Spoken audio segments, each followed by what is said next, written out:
Vertebrate, ठीक है, जिसको वर्टिब्रेटा भी बोला जाता है, ये एनिमल्स के अंदर सबसे एडवांस्ड ग्रुप है, ठीक है।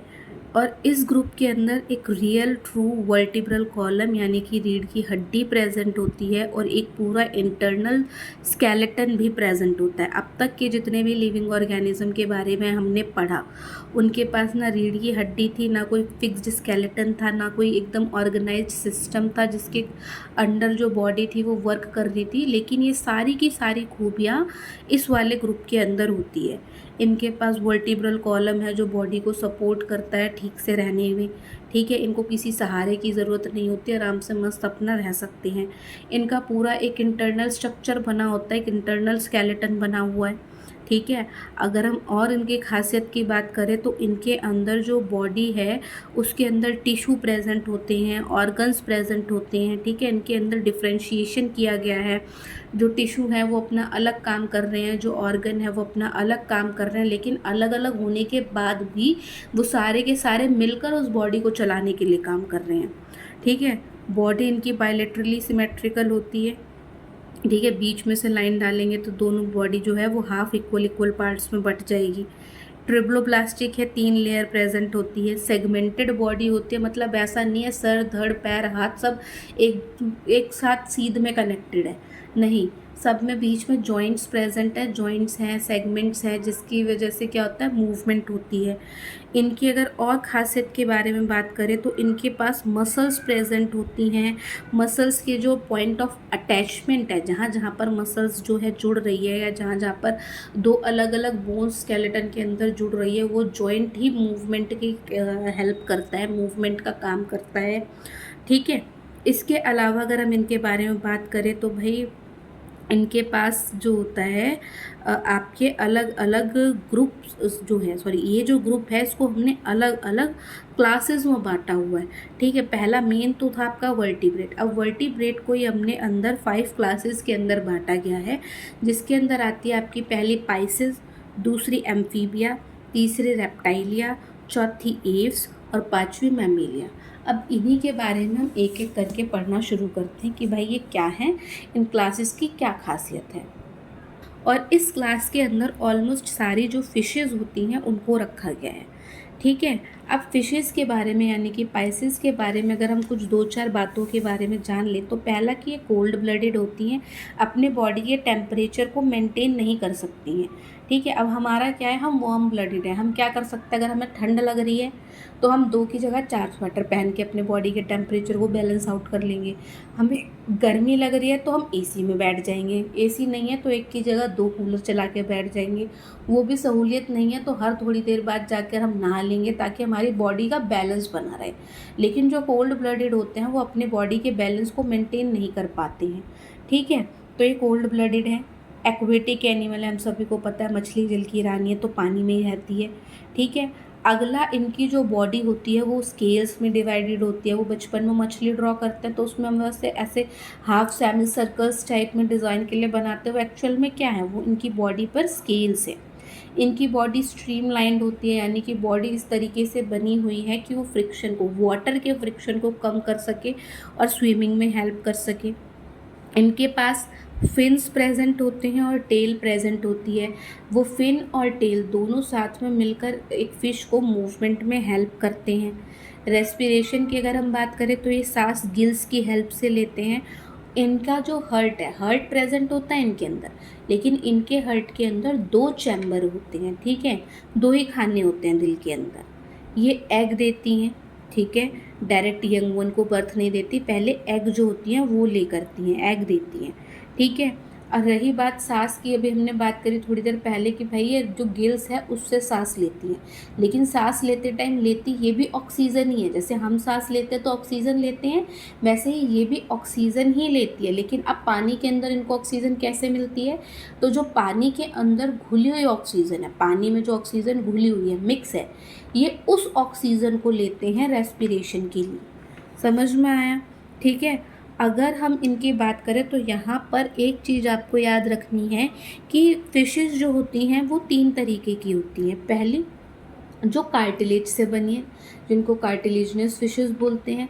दूसरी जिनका जो स्केलेटन, अब कार्टिलेज से बनी का मतलब है कि जिनका स्केलेटन जो है वो कार्टिलेज से बना हुआ है, ठीक है। कार्टिलेज आपका जैसे कि देखो आपकी पूरी बॉडी के अंदर एक तरफ की बोन्स है, जैसे पैर की बोन है, हाथ की बोन है, ठीक है, ये बोन हो गई। और जो आपकी कान की बोन है वो वाली बोन हो गई, ठीक है। दोनों में क्या डिफरेंस है, कार्टिलेज थोड़े सॉफ्ट होते हैं, बोन थोड़ी हार्ड होती है। तो जो कार्टिलेजियस फिशेज़ हैं उनका स्केलेटन कार्टिलेज से बना है, यानी कि थोड़ा सा फ्लेक्सिबल है। और जो दूसरी तरफ जिनका स्केलेटन सिस्टम बोन से बना है उनको बोनी फिश कहा जाता है, ठीक है। और वो इतनी फ्लेक्सिबल नहीं होती, जैसे हमारी हड्डियाँ हैं, जितनी हमारी हड्डियाँ फ्लेक्सिबल हैं उतनी ही वो फिशेस का स्ट्रक्चर जो है, जो स्केलेटन है वो उसमें उतनी ही हड्डियाँ वो भी फ्लेक्सिबल होंगी। बट कुछ इसके अंदर एक कैटेगरी ऐसी भी आती है जिनके अंदर दोनों तरीके का स्केलेटन होता है, कुछ जगह पर बोन्स और कुछ जगह पर कार्टिलेज। जैसे हमारी बॉडी की बात करें, हम फिशेस नहीं है बट हमारी बॉडी के अंदर कार्टिलेज भी प्रेजेंट है और हमारी बॉडी के अंदर बोन्स भी प्रेजेंट है, ठीक है। वैसे ही उनके अंदर बोन्स भी प्रेजेंट होंगे और कार्टिलेजेस भी प्रेजेंट होंगे। और मुझे नहीं लगता कि मुझे इस कैटेगरी में एग्जांपल्स देने की ज़रूरत है, क्योंकि आप सभी ने फिशेस को देखा है और आप सभी को फिशेस की ऑलमोस्ट बहुत सारी वेराइटीज़ पहले से पता होंगी। तो पाइसेस वाली क्लास समझ में आई। आपको क्या क्या पॉइंट याद में रखना है कि भाई कोल्ड ब्लडेड है, एक्वेटिक एनिमल है, स्केल्स होते हैं, स्ट्रीमलाइन बॉडी होती है, फिन होती है, टेल होता है, ठीक है, गिल्स प्रेजेंट होते हैं, टू चेम्बर्ड हर्ट है, एग ले करते हैं, वाटर के अंदर जो डिजॉल्व ऑक्सीजन है उससे रेस्पिरेशन करते हैं, और या तो कार्टिलेजियस हो सकते हैं या फिर बोनी हो सकते हैं। एम्फीबिया, एम्फीबिया एम्फीबियंस को ही कहा जाता है। और एम्फीबियंस आई थिंक आप सभी को पता होगा, बचपन में आप जब एनिमल्स नेम पढ़ते हैं तो उसमें आपको जब पढ़ाया जाता है ये लैंड एनिमल है, ये एक्वेटिक एनिमल है, तभी आपको एम्फीबियंस के बारे में भी बताया जाता है, ठीक है। जैसे लैंड एनिमल ज़मीन पर रहेगा और वाटर एनिमल वाटर में रहेगा, यानी पानी में रहेगा। बट एम्फीबियन एक ऐसी कैटेगरी है कि ये जो लिविंग ऑर्गेनिज्म है ये ज़मीन पर भी रह सकते हैं और पानी में भी रह सकते हैं। इनकी जो स्किन होती है उस स्किन के अंदर एक म्यूकस ग्लैंड प्रेजेंट होता है, और ये ये गिल्स और लंग्स दोनों से सांस लेते हैं। जब पानी में होते हैं तो गिल्स से सांस लेते हैं, और जब ज़मीन पर आ जाते हैं तो लंग्स से सांस लेते हैं। जैसे फिशेस के अंदर 2 चेम्बर्ड हार्ट था, वैसे एम्फीबियंस के अंदर 3 चेम्बर्ड हार्ट है, ठीक है। लेकिन वो भी एग ले करते थे, ये भी एग ले करते हैं। और इनकी बॉडी की अगर हम बात करें तो इनकी बॉडी को हेड, नेक और ट्रंक 3 पोर्शन के अंदर डिवाइड किया गया, ठीक है। जैसे कि एग्जाम्पल के लिए आप फ्रॉग ले लो, ठीक है। फ्रॉग आपने देखा होगा कि पानी में भी रहता है और ज़मीन पर भी रहता है, ठीक है। कभी कभी आप किसी नदी, तालाब, झील, झरने के पास गए तो पानी में कई बार अक्सर आपको पानी के आसपास फ्रॉग दिख जाता है। फ्रॉग पानी में भी रह लेगा और फ्रॉग ज़मीन पर भी रह लेगा, ठीक है। इसके अलावा अगर आपने देखा हो तो भाई जब वो ज़मीन पर है तो वो गिल से सांस नहीं ले सकता, और जब वो पानी में है तो वो लंग से सांस नहीं ले सकता, इसलिए उसके पास दोनों चीज़ें प्रेजेंट होती हैं।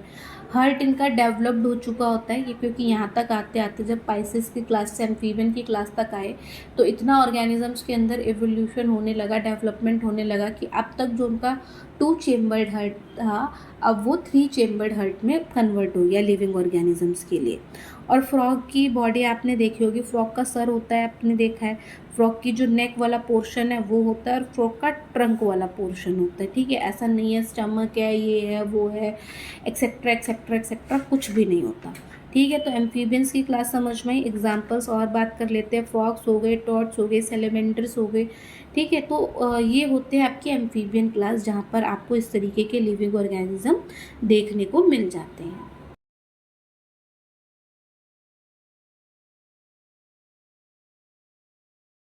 Next is Reptilia. रेप्टीलिया को रेप्टाइल्स भी कहा जाता है, ठीक है। और इस क्लास के अंदर ऑलमोस्ट रेप्टाइल्स ही आते हैं, ऑलमोस्ट क्या रेप्टाइल्स ही आते हैं। रेप्टाइल्स यानी कि रेंगने वाले जानवर, ठीक है।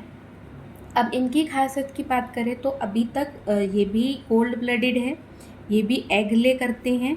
इनकी बॉडी के अंदर बस इतनी सी डेवलपमेंट हुई है कि पहले जो बॉडी थी एम्फीबियंस में वो हेड, नेक और ट्रंक में डिवाइडेड थी, बट रेप्टाइल्स तक आते आते हेड, नेक, ट्रंक के साथ साथ एक टेल भी जुड़ गई थी, ठीक है। इनकी बॉडी की अगर हम बात करें तो इनकी बॉडी में भी स्केल्स होते हैं, ठीक है। जो स्केल्स होते हैं वो फ्रिक्शन रिड्यूस करने में हेल्प करते हैं ताकि जो लिविंग ऑर्गेनिज्म है इस ग्रुप के वो मूव कर सकें। रेस्पिरेशन, अब क्योंकि ये ज़मीन पर ही रह रहे हैं, पानी में तो जा नहीं रहे, तो जब ज़मीन पर रह रहे हैं तो इनके जो रेस्पिरेटरी ऑर्गन होगा वो क्या होगा, वो होता है लंग्स, ठीक है। जब पानी में थे तो गिल्स की ज़रूरत थी, बट अब जब एनिमल ज़मीन पर आ चुके हैं तो उनको लंग्स की ज़रूरत है, गिल्स की ज़रूरत नहीं है, ठीक है। अभी तक हमने देखा कि भाई पहले 2 चेम्बर्ड हर्ट था, फिर 3 चेम्बर्ड हर्ट हुआ। यहाँ पर भी 3 चेम्बर्ड हर्ट ही होता है, लेकिन यहाँ पर केवल एक एक्सेप्शन है जिसको कहा जाता है, जो कि है आपका क्रोकोडाइल। और अगर हम क्रोकोडाइल की बात करें तो क्रोकोडाइल इकलौता ऐसा रेप्टाइल है जिसके पास 4 चेम्बर्ड हर्ट होता है इंसानों की तरह, ठीक है। इसके अलावा अगर हम इनकी बात करें तो इनकी जो बॉडी होती है उस पर कवरिंग जो होती है बहुत टफ होती है, ठीक है। और इनको ये जो अपने एग होते हैं वो ज़मीन पर ही देते हैं, पानी में नहीं देते हैं। इसके एग्जाम्पल की बात करें तो एग्जाम्पल हो गए आपके स्नेक, लिजर्ड और क्रोकोडाइल, ठीक है। तो रेप्टाइल्स के बारे में आपने क्या क्या जाना कि भाई रेप्टाइल्स भी कोल्ड ब्लडेड हैं, अंडे देते हैं, एग लेइंग होते हैं, हेड, नेक, ट्रंक और टेल के अंदर बॉडी बटी हुई होती है, बॉडी पर स्केल्स प्रेजेंट होते हैं, लंग्स के थ्रू ये सांस लेते हैं, 3 चेम्बर्ड हर्ट होता है, ठीक है। तो अगर इसमें कोई भी इशू हो, कोई भी क्वेरी हो तो आप पूछ लीजिए।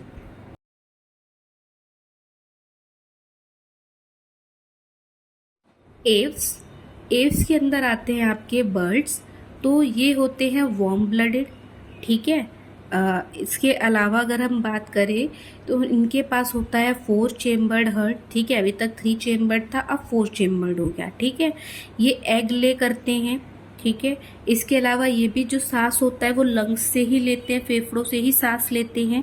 इनके जो 2 फोर लिम्स होते हैं वो फैदर में, विंग्स में कन्वर्ट हो चुके होते हैं, जिन पर फैदर्स प्रेजेंट होते हैं, और ये जो विंग्स होते हैं ये इनको हेल्प करते हैं उड़ने में, ठीक है। बॉडी पे फैदर प्रेजेंट होते हैं और बॉडी जो होती है वो हेड, नेक, ट्रंक और टेल में ही डिवाइडेड होती है। इनकी बोन्स के अंदर एयर कैविटीज प्रेजेंट होती है, जिसकी वजह से इनकी बॉडी जो होती है वो लाइट वेट हो जाती है और जिसकी वजह से ये हवा में उड़ सकते हैं।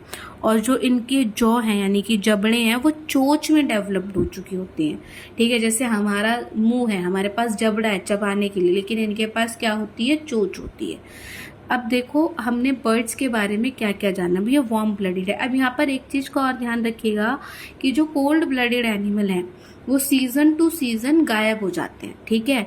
कुछ जैसे कि अब मान लो अब जब सर्दियाँ आती हैं तो जितनी भी छिपकली, कीड़े मकोड़े, ये सब क्या होता है, हम गायब हो जाते हैं। ऐसा नहीं है वो धरती से गायब हो गए हैं, खत्म हो गए, ऐसा नहीं है कि सारी की सारी छिपकलियां जो थी वो सर्दियां आते ही खत्म हो गई हैं, सर्दियां आते ही मर गई हैं और जैसी गर्मी आई सबने दोबारा रीबर्थ कर लिया, नहीं। आपने सुना होगा हाइबरनेशन के बारे में, एस्टाइवेशन के बारे में। तो हाइबरनेशन का मतलब होता है विंटर स्लीप और एस्टाइवेशन का मतलब होता है समर स्लीप, यानी कि कुछ जानवर ऐसे होते हैं जिनसे सर्दी नहीं झिलती, सर्दी बर्दाश्त नहीं होती, तो वो अंडरग्राउंड हो जाते हैं, उस टाइम पीरियड के लिए छुप जाते हैं ताकि वो अपने आप को सरवाइव कर सके, उस टाइम पीरियड पे जिंदा रख सके। ऐसे ही कुछ एनिमल्स ऐसे होते हैं जिनसे समर बर्दाश्त नहीं होती, तो वो समर के लिए सो जाते हैं और वो सर्दियों में वापस आते हैं, ठीक है। समझ में आया? जैसे आपने एक वो एंट एंड ग्रास ऊपर वाली कहानी सुनी होगी, चींटी और टिड्डे वाली।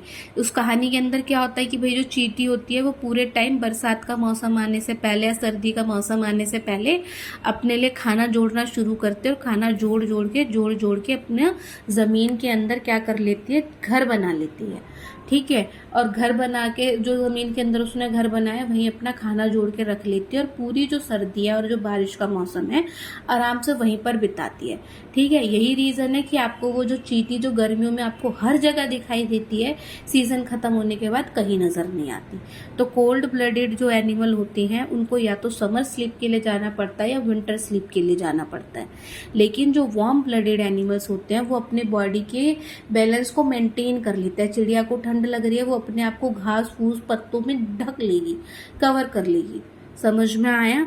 ठीक है। तो वार्म ब्लडेड होते हैं, इनके पास 4 चेम्बर्ड हर्ट होता है, अंडे देते हैं, जो आगे की 2 टांगे हैं वही विंग्स में यानी कि पंखों में कन्वर्ट हो चुकी है, जिसकी वजह से वो उड़ पाते हैं। उड़ते टाइम उनकी बॉडी का वज़न कम से कम रहे, इसलिए उनकी बॉडी के अंदर एयर कैविटी प्रेजेंट होती है जो उनके वज़न को कम कर देती है ताकि वो उड़ पाए। उनका जो जबड़ा होता है वो चोंच में डेवलप्ड हो चुका होता है ताकि वो अच्छे से अपने आप को फीड कर सकें। ठीक है, एग्जाम्पल मुझे नहीं लगता बर्ड्स में आपको बताने की ज़रूरत है, क्योंकि आए दिन आपको कौवा, कबूतर, चिड़िया सब उड़ते हुए तो दिखाई देते ही होंगे, तो आपको बताने की ज़रूरत नहीं है कि एव्स के एग्जाम्पल क्या होंगे।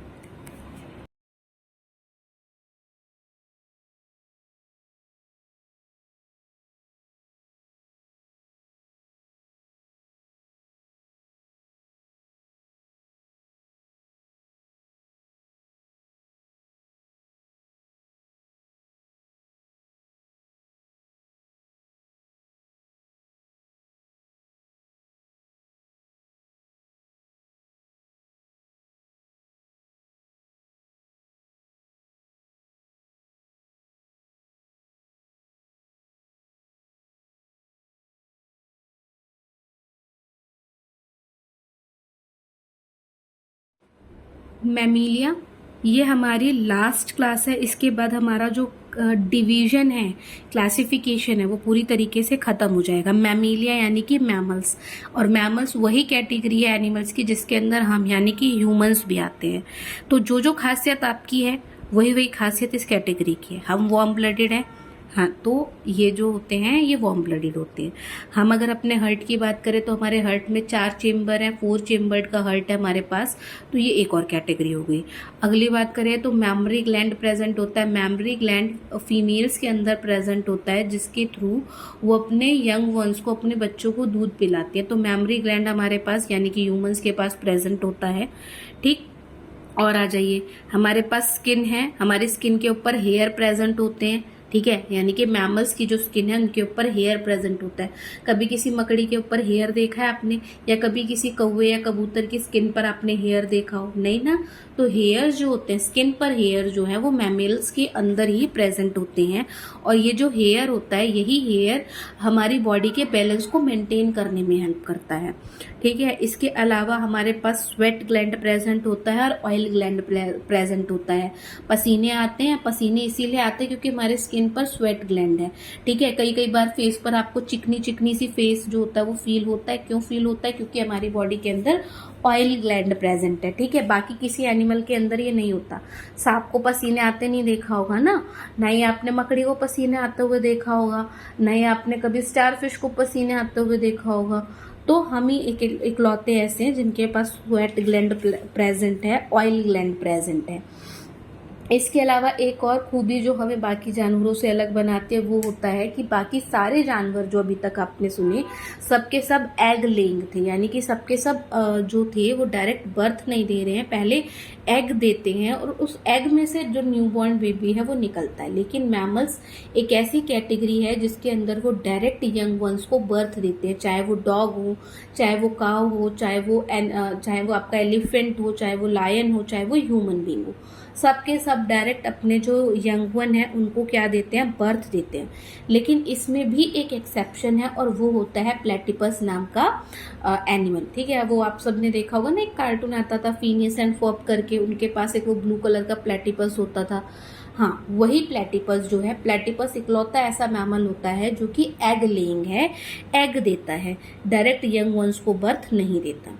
इसके अलावा अगर हम अपनी खासियत की बात करें तो हमारी जो आईज हैं उनके पास मूवेबल आईलिड्स होती हैं। ठीक है, आपकी जो भौहें हैं उनको आप मूव कर सकते हो। इसके अलावा सांस तो हमें पता ही है सबको कि हम लंग्स से लेते हैं। ठीक है, बाद बाकी आप लोगों को पता ही है कि आपके पास ऐसी कौन सी चीज़ है जो बाकी के जो ग्रुप्स है उनके पास प्रेजेंट नहीं है। तो वो पॉइंट्स आप अपने दिमाग से बनाकर यहाँ पर लिख सकते हो। बट फिलहाल अभी इतने तो मेन पॉइंट्स आपके हो ही गए। ठीक है, और एग्जाम्पल की अगर हम बात करें, देखो एग्जाम्पल में हम भी आते हैं, एग्जाम्पल में कंगारूज भी आते हैं, एग्जाम्पल में कैट भी आते हैं, रेट भी आते हैं, डॉग भी आते हैं। तो अगर आपको एग्जाम्पल याद ना आए तो अपना दिमाग यूज करके उन जानवरों के बारे में सोचना जो डायरेक्ट यंग वंस को बर्थ देते हैं। ठीक है, तो यहाँ पर हमारा ये पूरा का पूरा चैप्टर खत्म हो चुका है। तो इस लेक्चर के साथ हमने अपना 9th क्लास का ये जो चैप्टर है डाइवर्सिटी इन लिविंग ऑर्गेनिज्म, इसको भी पूरी तरीके से हमने फिनिश कर लिया। चैप्टर की स्टार्टिंग में हमने क्लासिफिकेशन क्या है, क्यों की जाती है, कैसे की जाती है, उसके बारे में पढ़ा। उसकी क्या हिस्ट्री है उसके बारे में हमने जाना कि कैसे हमने अलग अलग ग्रुप्स में बांटना शुरू करा। सबसे पहले किसने बांटा था, अभी मोस्ट रिसेंट किसने बांटा है, कौन सा सिस्टम हम पढ़ रहे हैं, सिस्टम में हम क्या क्या चीज़ पढ़ते हैं, जिसके अंदर हमने पढ़ा कि भाई आपका किंगडम होता है, फाइलम होता है, जीनस होता है, स्पीशीज होती है। इस तरीके से किसी भी लिविंग ऑर्गेनिजम्स को अलग अलग ग्रुप में बांटा जाता है। फिर हमने इसके अंदर किंगडम्स के बारे में पढ़ा कि 5 तरीके के किंगडम होते हैं, जिनके अंदर आपका सबसे पहले किंगडम मोनेरा था। मोनेरा के बाद आपने प्रोटिस्टा के बारे में पढ़ा, फिर किंगडम फंगी के बारे में पढ़ा, उसके बाद आपने किंगडम प्लांटी के बारे में पढ़ा और किंगडम एनिमिलिया के बारे में पढ़ा। सबसे पहले हमने 1 बाय 1 मोनेरा, प्रोटिस्टा और फंगस की जितनी भी खासियत खूबियाँ थी उनके बारे में जाना। फिर हमने किंगडम प्लांटी यानी कि प्लांट्स के बारे में जानना शुरू किया, जहाँ हमें पता चला कि प्लांट्स को भी हमने अलग अलग ग्रुप्स में बांटा हुआ है, अलग अलग फाइलम में बांटा हुआ है, जिसके अंदर आपका थाइलोफाइटा था, ब्रायोफाइटा था, टेरिडोफाइटा था। उसके बाद आपने जिम्नोस्पर्म, एंजियोस्पर्म के बारे में पढ़ा। ठीक है, इस तरीके से आपने किंगडम प्लांटी के बारे में जाना। उसके बाद लास्ट आता था आपका किंगडम एनिमिलिया। तो किंगडम एनिमिलिया के अंदर भी हमने अलग अलग फाइलम्स के बारे में जाना, जैसे आपका पॉरीफेरा हो गया, सीलंट्रेटा हो गया, प्लेटीहेलमिन्थिस हो गया, nematode, annelida, mollusca, arthropoda, chordata, notochordata, vertebrate. फिर वर्टिब्रेट के अंदर भी हमने क्लासिफिकेशन पढ़ी, pisces, amphibian, reptiles, aves, mammals. तो कुल मिला के हमने जितना हो सकता था उतना हमने इस चैप्टर के अंदर कवर किया। फिर भी अगर कुछ रह गया हो, कुछ ना समझ में आया हो, तो आप बेझिझक आराम से पूछ सकते हैं। होप्स हो कि ये चैप्टर आपको बहुत अच्छे से क्लियर हो गया होगा।